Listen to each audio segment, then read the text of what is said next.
Buenas tardes y bienvenidos a Las Cosas Como Son. Comenzamos nuestro programa conversando con el congresista de Avanza País, Alejandro Cabero, que es un abogado además, y que nos explicará exactamente en qué se halla, cómo explicar a alguien que no tiene formación jurídica el conflicto en que se halla Ejecutivo ni Congreso a propósito de un proyecto de ley presentado por el primer ministro Aníbal Torres. Señor Cabero, buenas tardes, gracias por estar con nosotros.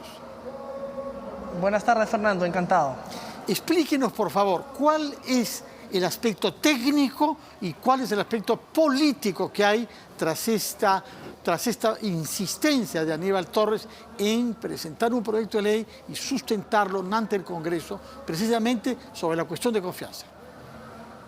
Sí, Fernando, mira, el aspecto técnico es muy simple. El señor Aníbal Torres le había pedido al Parlamento hacer una cuestión de confianza sobre algo que constitucional y reglamentariamente no podía hacer.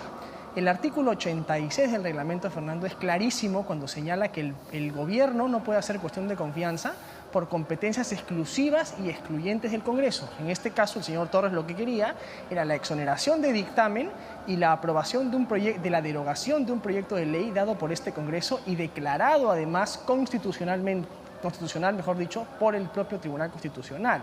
Eso evidentemente era una cosa que el señor no podía hacer. El Parlamento lo único que ha hecho es devolverle su carta y decirle, señor, su pedido no es atendible. Usted no puede acudir a pedir una cuestión de confianza sobre algo que no le compete. Es como si, por ejemplo, Fernando, el primer ministro dijera, quiero hacer cuestión de confianza para volver el Perú una monarquía. Eso no se puede, es inconstitucional, antirreglamentario.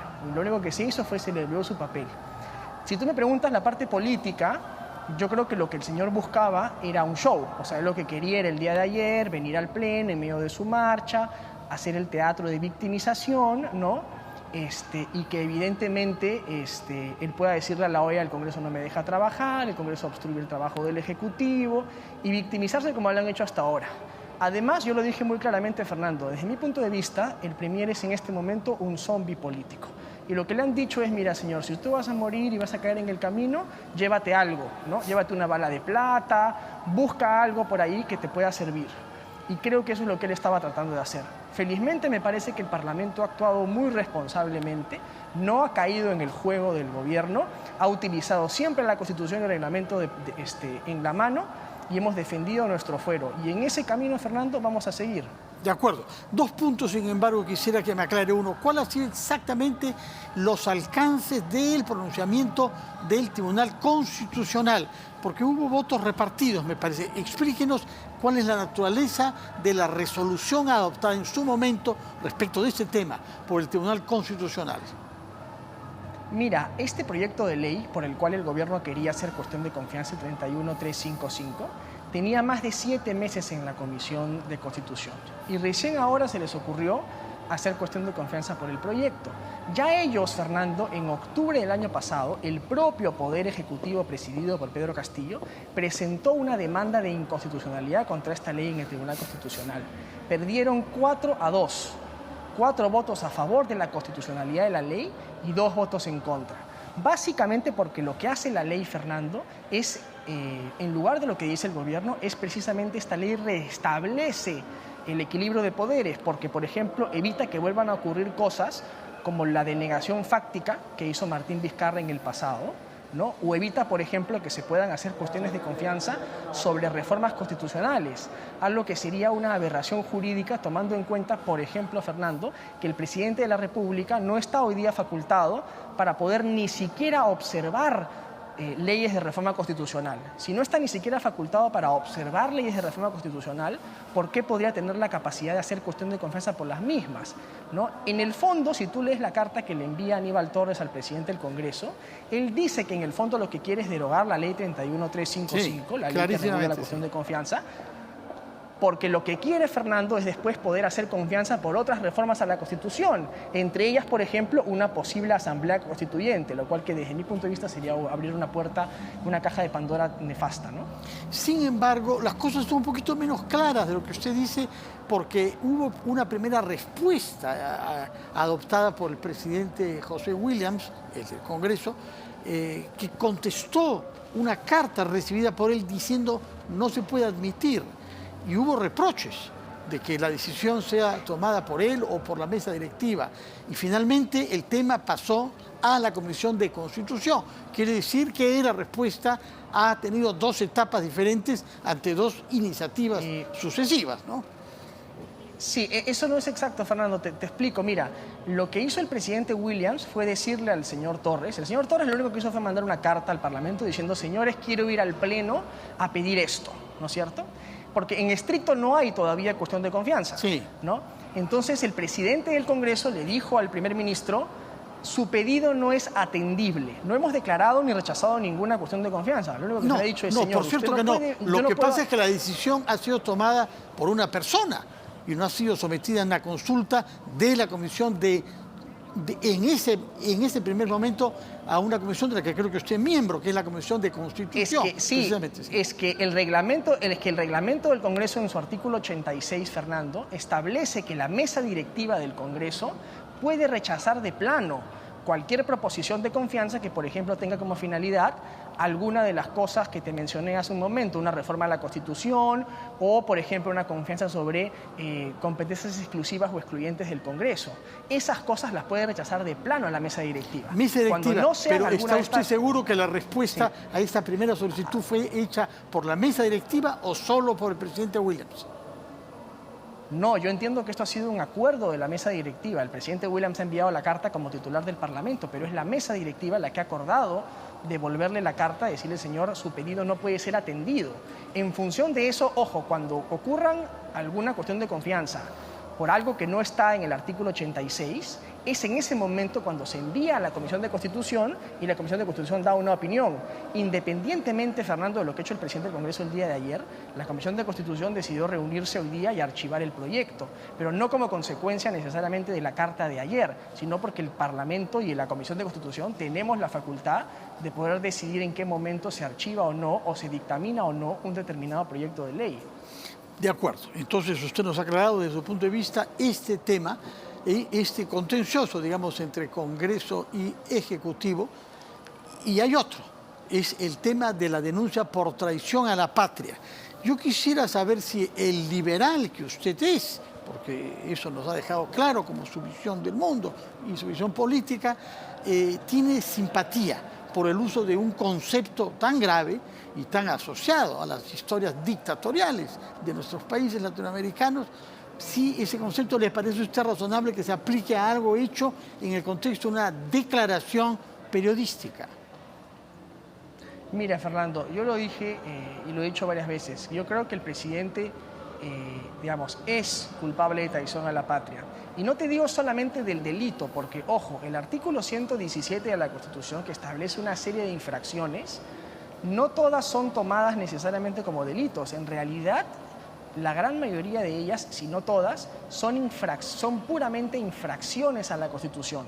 Por tanto, la traición a la patria no solo se puede tomar como un delito, sino también se toma como una infracción constitucional, razón por la cual el presidente puede ser sujeto de sanciones políticas en la subcomisión de acusaciones, como son, por ejemplo, la destitución o incluso la inhabilitación que ha propuesto el congresista Soto para el presidente de la República. Para mí sí es muy clara la traición a la patria. O sea, uno decir... ¿Por qué clara? ¿Dónde está la claridad que usted ve a lo declarado por el presidente ante la cadena CNN? ¿Dónde está la claridad que le ve para caracterizar eso como traición a la patria? Que, como usted sabe, es una acusación por la cual se ha fusilado en nuestro país a gente, ¿no?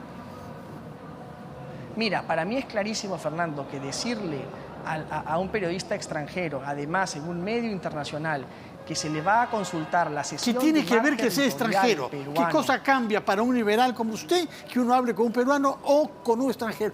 ¿Por qué insiste usted en que es un medio extranjero? ¿Usted es un liberal, no? ¿O un nacionalista? No porque tenga que ver eso, sino porque se le está diciendo al mundo, oiga, señores, le vamos a dar territorio si es que lo dijera en un canal peruano sería lo mismo. Eso, no cambia nada que sea un extranjero periodista. Pero está dirigido pues a ellos, ¿no? O sea, está dirigido a un público internacional, no está dirigido a un público nacional. Eso no lo hace menos grave, ojo, no lo hace menos grave, pero lo que te hace es que te evidencia lo que él está tratando de hacer, su intención, la intención de ceder territorio peruano a un país extranjero como Bolivia. ¿no? Y hacerlo mediante una consulta además que sería absolutamente inconstitucional.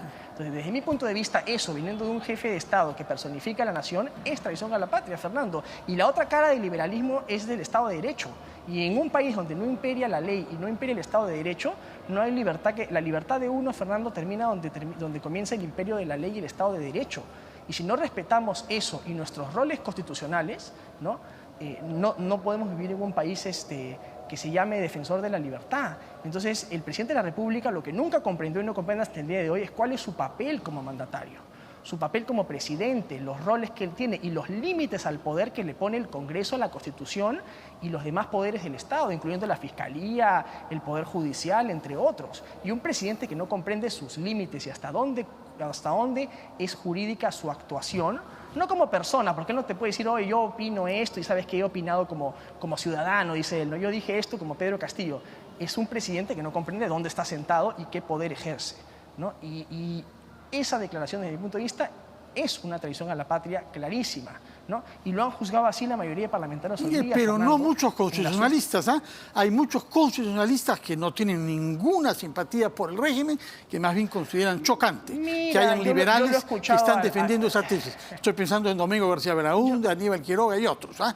Que personas más bien que están cercanas a su posición. En el derecho, Fernando, no hay blanco y negro, hay debate y está bien que haya debate, porque además es una acusación política. Como te dije hace un momento, no estamos discutiendo solamente el delito, estamos discutiendo una infracción a la Constitución, que tiene que ver con muchos otros artículos también de la Constitución que se han evaluado y se toman en cuenta cuando se evalúa una denuncia de esta naturaleza. Y al ser un debate eminentemente jurídico-político, hay matices y hay debate, pero finalmente el Parlamento vota y toma una decisión en representación de la voluntad popular. Hoy día se ha hecho eso en la subcomisión de acusaciones y eventualmente será en la comisión permanente y en el pleno. Y será la voluntad de los representantes del pueblo, Fernando, los que determinen si ha habido o no traición a la patria en términos de infracción a la Constitución y en términos de delitos, para que se le abra el antejuicio político correspondiente al señor presidente de la República. De acuerdo, hemos comprendido su punto de vista, señor Cavero. Para terminar, hace pocos minutos el presidente Castillo ha dicho que él va a dar una respuesta a esta actitud tomada en el Congreso de archivamiento de la solicitud que había sido presentada por el Ejecutivo. ¿Tiene alguna idea de cuál puede ser cuál podría ser el contenido de esta declaración? Mira, Fernando, yo espero, no tengo idea qué cosa podrá decir el señor presidente, pero yo espero que sea siempre en el marco de la Constitución y de la ley. Hay que recordar, y eso yo lo acabo de decir hace unos momentos también, hay que recordar que una de las causales también, Fernando, del artículo 117, por las que el presidente puede ser acusado constitucionalmente y destituido, es impedir el funcionamiento del Congreso. Si 117 está clarísimo. Eso es un punto que no tiene debate posible, es claro como el agua. En las otras cosas veremos qué piensan otros juristas y otros parlamentarios. Por lo pronto, yo creo que Perdón, adelante. Si el presidente Fernando insiste en impedir y petardear el funcionamiento del Congreso, ¿no?, con sus declaraciones o con lo que pueda anunciar en las próximas horas o días, podría ser sujeto de una acusación que se sumaría a su largo prontuariado, ¿no? De acuerdo. Y hemos comprendido su punto de vista. Muchas gracias, congresista, por el tiempo para explicarnos dos temas jurídicos y para explicarnos además qué cosas piensa sobre lo que puede haber tenido en la cabeza el presidente cuando ha advertido con un tono de amenaza que sabrá tomar medidas contundentes contra esta decisión tomada soberanamente por el Congreso y que usted nos ha explicado. Muchas gracias, señor Cavero. Gracias, Fernando. Muy buenas tardes. Vamos a hacer una pausa y retomamos las cosas como son, esta vez para hablar con un constitucionalista que no es político, pero que tiene ideas claras sobre estos temas, el doctor